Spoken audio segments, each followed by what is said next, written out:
안녕하세요. 역사 속 인물과 리더십 이야기를 전하는 더비 책방입니다. 오늘은 초안지에 등장하는 인물 중 한신과 팽월의 이야기를 통해 권력과 리더십의 교훈을 나누고자 합니다. 기원전 3세기 말 진나라가 무너지고 천하는 다시 혼돈에 빠졌습니다. 각지에서 영웅들이 일어나 패권을 다투었지만 그 중심에는 두 인물이 있었습니다.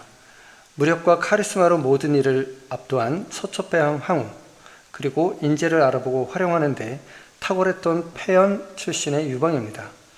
이 치열한 초안전쟁의 무대에서 두 명의 영웅이 역사의 전면에 등장합니다.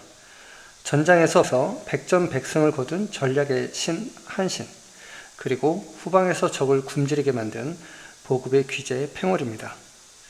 한신은 젊은 시절 항우의 진영에 몸담고 있었지만 그 재능을 알아주는 이는 없었습니다. 유방은 달랐습니다. 그는 한신의 눈빛 속에서 장군의 기상을 읽었고 대장군의 자리를 맡겼습니다. 그 후 한신은 조, 위, 제, 연 차례로 평정하며 유방의 배후를 굳건히 다졌습니다. 항우는 사방에서 점점 압박을 받았고 숨통이 조여오기 시작했습니다. 정형대전에서 한신은 적을 유인해 포위 섬멸했고 사면초가 전술로 군의 사기를 꺾었습니다. 칼을 직접 맞대지 않고도 그는 항우를 고립시켰고 마침내 패배의 길로 이끌었습니다.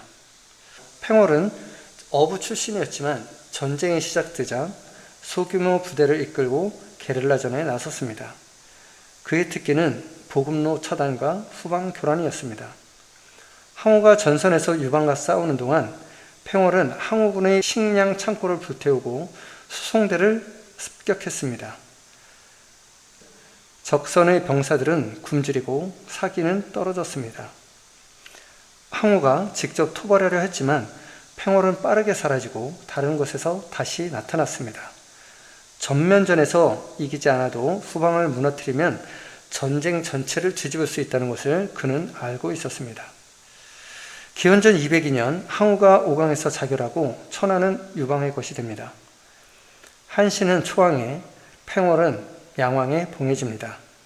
두 사람 모두 전쟁의 영웅이자 한나라의 개국 공신이었습니다. 그러나 전쟁이 끝난 순간부터 그들의 몰락은 시작되고 있었습니다. 유방은 중앙집권을 강화하기 위해 공이 큰 장수들의 세력을 줄이기 시작합니다. 유방은 스스로 대군을 운영하는 데는 내가 한신만 못하다고 인정했지만 바로 그 능력이 불신의 이유였습니다. 한신의 독자적인 세력과 명성을 유지하는 것은 황제의 입장에서 잠재적 반란의 씨앗이었습니다. 천하 통일 직후 한신은 왕에서 회원부로 강등됩니다. 명분은 무반 혐의였지만 실상은 권력 축소였습니다. 당시 항우의 장수였던 총리모가 패망 이후 한신에게 숨어들어 의탁했습니다. 당시 한신은 유방의 신뢰를 잃어가던 시기였죠. 이에 한신의 참모가 종리모를 체포해 유방에게 바치면 한신의 충성과 믿음이 입증되어 목숨이 보장될 수 있다는 제안을 합니다. 이 말을 전해 들은 종리모는 내가 죽고 당신도 죽을 것이라며 한신이 절대 모반을 해서 안 된다는 경고를 보냅니다. 종리모는 결국 자결했고 한신은 그의 목을 유방에게 바쳤습니다. 하지만 유방은 반역의 짐이 남아있다라는 논리를 들어 오히려 한신을 더 경계하게 됩니다. 팽월은 후방 직전의 귀재였지만 유방과 깊은 개인적 유대는 없었습니다. 자신의 병력을 직접 거느리고 백성들과 어울리며 민심을 얻었습니다. 농민 출신이라는 그의 배경은 평민들의 신뢰를 더욱 굳게 만들었습니다. 그러나 그 힘과 신망이 곧 그의 목을 죄는 올가미가 될 줄은 몰랐습니다. 한 제국이 안정기에 들어서자 궁정 안에는 속삭임이 돌기 시작했습니다. 팽월이 독립 세력을 키우고 있다. 그 병력과 식량이 언젠가 황제의 자리를 위협할지도 모른다는 소문이 돌았고 유방은 점차 그를 잠재적 위협으로 보기 시작했습니다. 이해 북방에서 진이가 반란을 일으킵니다. 한신은 병을 이유로 궁에 남았지만 그가 진이와 내통했다는 소문이 퍼집니다. 유방이 토벌에 나간 사이 여태우와 재상 소아는 한신을 장량국으로 불러들입니다. 승리를 축하하는 연회라는 명목이었지만 문이 닫히자 병사들이 들이닥쳐 그를 체포합니다. 한신은 궁 안에서 참수되고 가족과 일족은 주멸됩니다. 같은 해 팽월 역시 반역 모의 혐의를 받습니다. 유방은 장안으로 함께 가자고 제안했고 팽월은 순순히 따릅니다. 그러나 도중에 체포되어 왕위는 박탈되고 유배가 결정됩니다. 이때 여태우가 말합니다. 반역의 씨를 남겨두면 언젠가 다시 자랄 것입니다. 그 말 한마디에 팽월은 즉시 참수되고 일족이 멸문당합니다.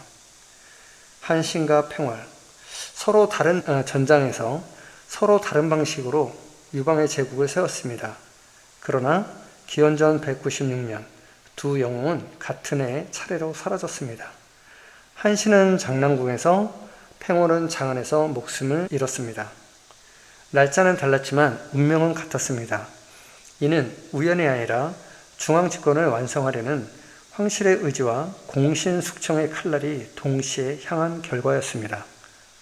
한신은 전략적 신이었지만 정치 감각이 부족했고 팽월은 후방의 귀재였으나 유방과의 유대가 약했습니다. 둘 다 공이 너무 컸고 황제의 불신을 피하지 못했습니다. 역사는 단순히 과거를 기록하는 책이 아닙니다. 그 속에는 오늘을 사는 우리에게 보내는 살아있는 리더십의 교과서가 담겨 있습니다. 첫째, 전장에서의 실력과 권력 안에서의 생존력은 전혀 다른 이야기입니다. 한 분야에서 뛰어난 능력을 가졌다 해도 그것만으로는 오래 버티기 어렵습니다. 관계와 신뢰 그리고 정치적 감각까지 함께 갖춰야 합니다. 둘째, 공로보다 신뢰가 앞설 때가 있습니다. 아무리 큰 공을 세웠어도 리더가 불신하면 그 공은 당신을 지켜주지 못합니다. 신뢰는 단기적인 성과보다 더 오래 조직을 지탱하는 힘입니다. 셋째, 권력은 가능성만으로도 움직입니다. 지도자는 잠재적인 위협을 제거하려는 본능이 있습니다. 그리고 그 본능은 때로는 논리와 증거보다도 강하게 작용합니다. 마지막으로 승리 이유를 준비해야 합니다. 전장에서 이기는 것만이 목표라면 그 승리는 오래가지 못합니다. 진정한 리더십은 승리 위에 사람을 세우고 신뢰를 지키며 조직을 지속시키는 힘입니다. 오늘도 감사합니다.